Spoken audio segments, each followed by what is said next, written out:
অভিষেকের বিদেশ সফর, তার সঙ্গে বিজেপির গায়ে জ্বালা। আজকে এরকম একটা প্রতিবেদন আপনাদের সামনে তুলে ধরছি। কীরকম ব্যাপারটা আপনারা সবাই জানেন যে ভারত সরকার বিরোধীদের নিয়ে একটা সর্বদলীয় প্রতিনিধি দল তৈরি করেছেন, যারা পাকিস্তানের সন্ত্রাসবাদ নিয়ে বিভিন্ন বিশ্বের সামনে তুলে ধরবেন, প্রচার চালাবেন। তাতে করে তৃণমূল কংগ্রেসের হয়ে ইউসুফ পাঠানকে তারা সিলেক্ট করেছিলেন। কিন্তু এটা তো ঠিক দল আমার, আপনি ঠিক করবেন কেন? তাই জন্য ঘোষণা করেছিলেন তৃণমূল নেতৃত্ব, সঙ্গে সঙ্গে প্রতিবাদ জানিয়েছেন এবং মমতা বন্দ্যোপাধ্যায়কে ফোনও করেছেন সংসদীয় মন্ত্রী। পরবর্তী সময় অভিষেক বন্দ্যোপাধ্যায়কে দলের তরফে প্রতিনিধি করা হলো।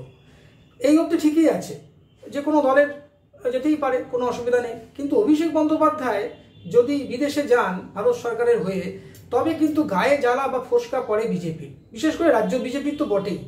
বিশেষ করে শুভেন্দু অধিকারী, সুকান্ত মজুমদার, দিলীপ ঘোষ বা আরও অন্যান্য যারা নেতা, সৌমিত্র খাঁ, আরও কত কেউ আছে, তথাগত রায়, শ্রমিক ভট্টাচার্য, এদের গায়ে প্রচণ্ড ফোসকা। এটা তো এখন ডাক্তারের কাছে ছুটছেন গায়ে ফোসকা কমানোর জন্য, কিন্তু কিছুতেই কমছে না। কারণ তারা ভেবেছিল যে ইউসুফ পাঠানকে সামনে রেখে তারা একটা অন্য রকমের কার্ড খেলবেন, কিন্তু মমতা বন্দ্যোপাধ্যায়ের অত্যন্ত সুচতুর চালে তারা কিন্তু ধরাশায়ী হয়ে গেলেন। অভিষেক বন্দ্যোপাধ্যায় যদি বিদেশ সফরে যান ভারত সরকারের হয়ে, তাহলে সেই যে একটা সম্মান, রেসপেক্ট, প্রেস্টিজ, এইটা কিছুতেই সহ্য করতে পারছেন না শুভেন্দু অধিকারীরা। তারা কিন্তু ভেবেছিলেন যে অভিষেক বন্দ্যোপাধ্যায়কে যেমন কোথাও কিছুদিন দেখা যাচ্ছে না খুব একটা পার্টির কাজে, একটা পার্টিরই প্ল্যানিং, কিন্তু তাকে সামনে আনছেন না। আবার 2026-এ দেখবেন অল আউট প্রচার করছেন অভিষেক বন্দ্যোপাধ্যায়। তিনি ভারতীয় সহ সম্পাদক, তার তো অবশ্যই অনেক কাজকর্ম থাকে, দলের সংগঠন দেখেন তিনি। কিন্তু অভিষেক বন্দ্যোপাধ্যায় যখন ভারত সরকারের এই সমস্ত সিলেক্টেড টিমে উনি ইনক্লুডেড হলেন, তখন কিন্তু বিজেপির বিভিন্ন নেতারা বিভিন্ন রকমের মন্তব্য করতে আরম্ভ করলেন। শুভেন্দু অধিকারী কি বললেন? ওই তো ইডির কাছে পারমিশন নিয়ে বিদেশ যেতে হয় এরকম। আর ইডির কাছে পারমিশন নিয়ে বিদেশ যাওয়াটা এটা একটা ভদ্রতা। যখন কোনো কেস চলে ইডিকে, তখন এটা একটা ফর্মাল, এটা কেউ না করেনি, কিন্তু সুপ্রিম কোর্ট অব্দি বলেছে আপনারা আটকাতে পারবেন না। সুতরাং এইটা কিন্তু অভিষেক বন্দ্যোপাধ্যায়কে যদি আপনারা বলেন, এটা সত্যি সত্যি একটা বালকের হিংসার বহিঃপ্রকাশ ছাড়া আর কিছু নয়। আর শুভেন্দু অধিকারী তো স্পষ্টতই বলেছেন যে অভিষেককে উনি হিংসা করেন, কেন অভিষেকের ওই বাচনভঙ্গি, ইংরেজি বলা, ওই সুন্দর স্টাইল, ওই স্মার্টনেস, এটা ওনার মধ্যে নেই। আর ওনাকে যখন যুব তৃণমূল করা হলো, উনি তখনই ঘোষণা করলেন, তাই তৃণমূল ছাড়ার পরিকল্পনা করেছিলেন, উনি তো স্পষ্টতই বলেছেন।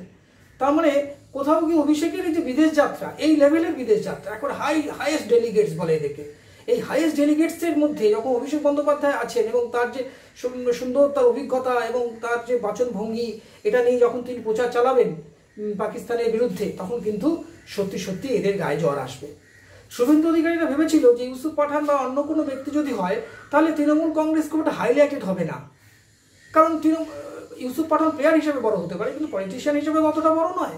আর অভিষেক বন্দ্যোপাধ্যায় যখনই ফোর ফ্রন্টে চলে আসবেন, তখন গোটা ফোকাস মিডিয়া তার দিকে থাকবে। এটা সবাই জানি আমরা, কেন ওর বাচনভঙ্গি, ওর কথা বলার স্টাইল অত্যন্ত ভালো। সে সুন্দর ইংরেজি বলতে পারে, হিন্দি বলতে পারে, বাংলা বলতে পারে, এই সমস্ত ইন্টারন্যাশনাল লেভেলে ইংরেজিতেই কথা বলবে। এইটাতে কিন্তু শুভেন্দু অধিকারী, সুকান্তরা অত্যন্ত বেজায় চটেছেন। ওরা ভাবলো কি করা যায়, কিন্তু কিছুই করতে পারছেন না। কারণ এইটি এমন একটা বিষয় যেটা পুরো দলীয় প্রেরোগেটিভ বলা হয়, অর্থাৎ তৃণমূল কংগ্রেসের হয়ে কে প্রতিনিধিত্ব করবে, এর একমাত্র তৃণমূল কংগ্রেসই ঠিক করবে। সিপিএম এর হয়ে কে করবে, সিপিএম ঠিক করবে, বিজেপিরও তাই।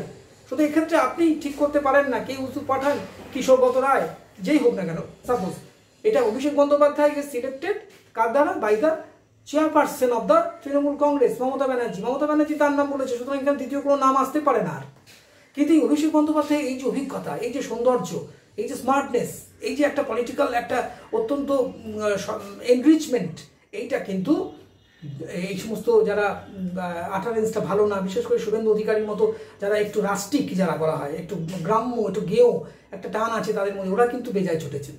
কোথাও কি মনে করছেন যা বাবা, ও যেন অভিষেক যেন আমাদের বেরিয়ে চলে গেল, অনেক অত উঁচু লেভেলে চলে গেল, আমরা তো বুঝতে পারলাম না। কোথাও কি মনের মধ্যে একটা হয়তো জেলাসি আসতে পারে। কিন্তু এতে কিন্তু লাভ হলো তৃণমূল কংগ্রেসেরই।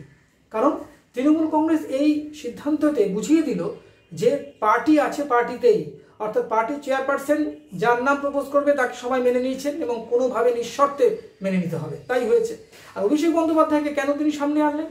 এই যে ইন্টারন্যাশনাল এক্সপিরিয়েন্স এবং যে মিডিয়া এবং সমস্তটাই এমন একটা সুন্দরভাবে ফোকাসড হবে যে অভিষেক বন্দ্যোপাধ্যায়ের নাম সবার মুখে মুখে আসবে।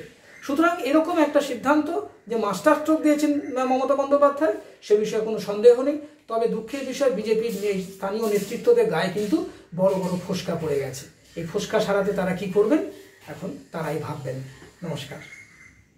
আমাদের ভিডিও ভালো লাগলে লাইক ও শেয়ার করুন, কমেন্ট সেকশনে গিয়ে জানান আপনাদের মতামত। আরও ভিডিও পেতে চ্যানেলকে সাবস্ক্রাইব করুন। প্রতি মুহূর্তে খবরের আপডেট পেতে প্রেস করুন বেল আইকন।